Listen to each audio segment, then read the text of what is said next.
¿Cuál es la diferencia? Porque realmente yo siento que muchas veces en los live a los que me invitan o cuando hago las asesorías personales, realmente yo como que siento que le doy palo a los fondos privados porque para mí es muchísimo mejor Colpensiones, pero sí hay en cosas que el fondo privado tiene ventaja sobre Colpensiones. ¿Qué pasa en el momento que la persona fallece? Entonces, cuando una persona fallece, hay unas figuras o unas personas a las que la ley dice que se les puede, que pueden optar por una pensión de sobreviviente. ¿Quiénes son esas personas? Cónyuge, hijos menores de 18 años, hijos entre 18 y 25 que estén estudiando, hijos mayores con discapacidad que dependan económicamente del asegurado, hermanos con discapacidad que dependan económicamente del asegurado o padres que dependan económicamente del asegurado. Estas son las personas que la ley dice a quienes se les puede sustituir o quienes tienen derecho a una pensión de sobreviviente. ¿Qué pasa en el momento que la persona fallezca, el asegurado fallezca y no haya esas personas a las cuales sustituirle la pensión? Perdón, a las cuales da la pensión de sobreviviente. Acá hago un paréntesis, son dos pensiones diferentes, la pensión de sustitución y la pensión de sobreviviente. La pensión de sustitución es cuando el asegurado ya se encuentra pensionado. ¿En qué valores se sustituye? Exactamente los mismos montos y cuantías que tenía el asegurado. Y la pensión de sobreviviente se da cuando es un trabajador que cotiza que fallece. Entonces, en el momento de la pensión de sobreviviente, cuando un trabajador fallece, no hay a quien sustituirle. En Colpensiones, ahí muere el derecho pensional. No hay, pues la familia no puede reclamar nada.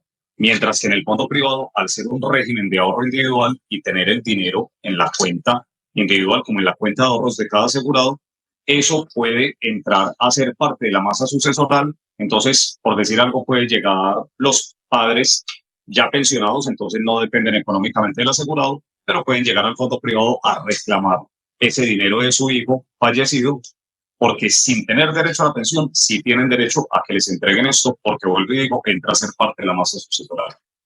Entonces, esa es una de las ventajas que hay en el fondo privado.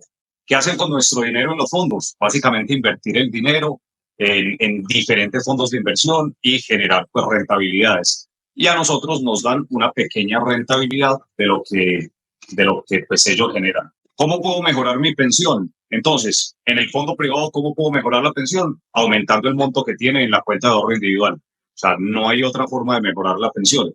Bien sea por cotizaciones obligatorias, por aportes voluntarios, pero aumentar el capital que hay en la cuenta de ahorro individual. Entonces, como les decía, si en este momento una persona necesita, hablemos aproximadamente de 500 millones en la cuenta de ahorro individual para pensionarse con base en un salario mínimo, si quiere pensionarse con 2 salarios mínimos, pues va a necesitar el doble. Mientras que en Colpensiones yo puedo realizar como un plan de inversión en mi pensión que me permita incrementar las cotizaciones para incrementar el ingreso base de liquidación, que es el promedio de mis cotizaciones, y así lograr una mejor pensión.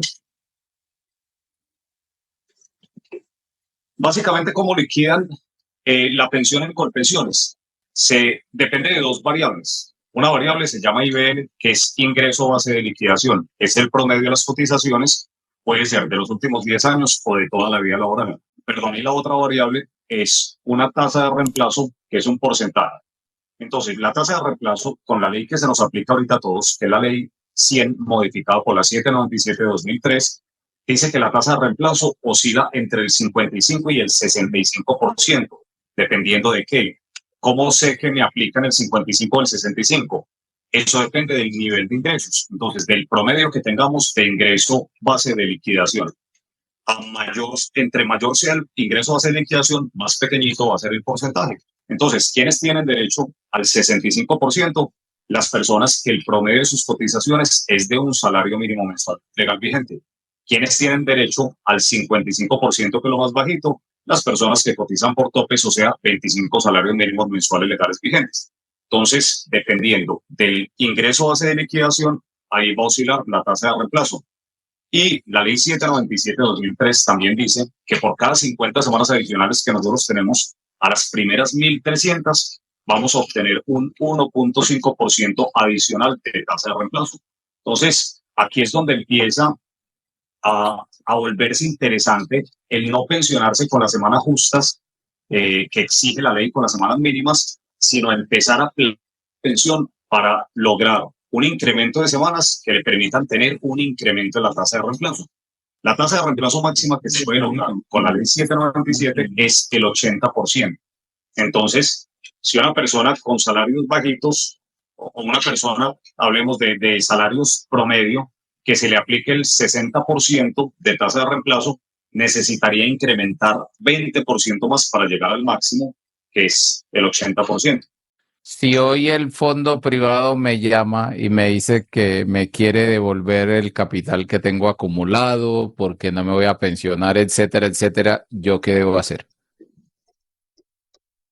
Próspero, bueno, excelente pregunta, pero bueno, si me preguntan que si el fondo privado la llamó a esta persona para devolverle el capital, es porque ya tiene la edad para la pensión, ¿sí? Ya tiene los 57 y los 62, porque si no tiene la edad, no le pueden devolver, no le van a devolver capital. Entonces, si ya tiene los 57 y los 62, tenemos que entrar a mirar qué tantas semanas tiene, porque no le voy a responder lo mismo a la persona que me dice, vea, es que me acabaron de llamar y me dijeron que me iban a devolver la plata, ¿qué hago? Ah, bueno, ¿usted cuántas semanas tiene? 300.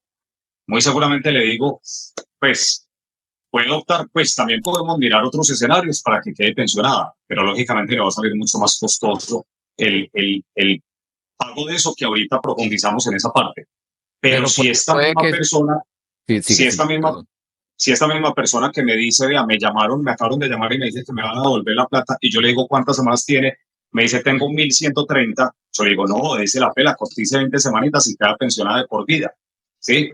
Entonces, por eso te digo, Próspero, que cambiaría mucho dependiendo del número de semanas que tenga, o sea, de la condición específica de cada persona.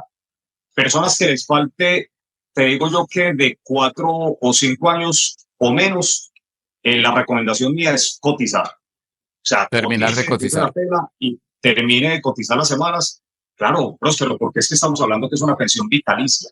No sabemos cuánto tiempo vamos a vivir, pero yo siempre pongo el ejemplo de mi mamá, que lleva más de 30 años pensionada. Entonces, imagínate lograr una pensión, así sea el salario mínimo, estás protegido por el resto de tu vida. En otras palabras, le van a devolver el dinero, aguántese la tentación, porque, que tengo 120 millones, que tengo 90 millones, aguántese la tentación de recibirlo, porque el fondo privado creo que tiene una estrategia muy efectiva para enamorarlo a la persona y devolverle el dinero para que caiga en ello y la reciba. Es más, en varios entrenamientos nuestros, personas que han asistido les da, nos dicho, cogen el saco de box a encenderlo a puño de la rabia y la tristeza que les da porque recibieron el dinero y cuando recibieron la información de parte nuestra se dieron cuenta de que hicieron un pésimo negocio. Así es, Próspero, y la verdad, a lo largo de estos años he visto muchísimas personas tomar muy malas decisiones. Hace más o menos, no sé, 1 año, 2 años, tuve el caso de una persona que nos pidió una liquidación de una indemnización sustitutiva, o sea, porque ella no completaba las semanas. La señora estaba en Colpensiones. Ella quería saber cuánto le tenían que devolver de indemnización. Nos contactó, fue para eso, para que le hiciéramos la liquidación, y resulta que la señora tenía 1.200, como 1.240 semanas cotizadas, sí, o 1.250 semanas cotizadas. Eso quiere decir que ella, si cotizaba 1 año más, quedaba pensionada. Yo le dije a la señora, bueno, vea, yo le puedo hacer la liquidación de la indemnización, no hay problema, pero piénselo bien, porque es que tan solo le hace falta 1 año. La señora me dijo, no, mire, realmente mi esposo falleció hace mucho tiempo y él me dejó la pensión de él. O sea, la señora ya tenía una pensión. Entonces yo con una pensión me siento bien, ¿para qué quiero otra? No, mejor que me devuelvan la plata porque tengo cositas que pagar y a ver si le levanto el segundo piso a la casa. Vea, créame que el dinero que le van a devolver va a ser mínimo. Si usted ya está pensionada, pues saque un poquito de esa pensión y aporte aquí y va a quedar con 2 pensiones.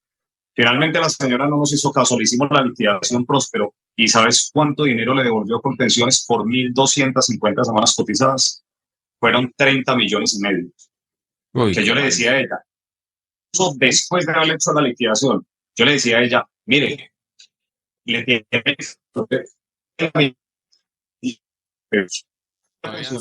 con un salario mínimo. en menos de 3 años hubiese recuperado.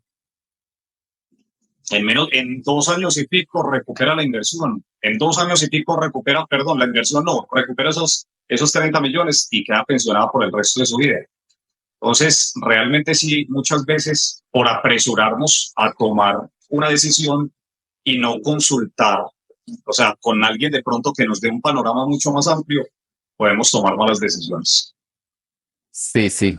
Desafortunadamente hay algunas personas que hacen eso. Pero bueno, de todo hay en la viña del Señor, como dice el refrán.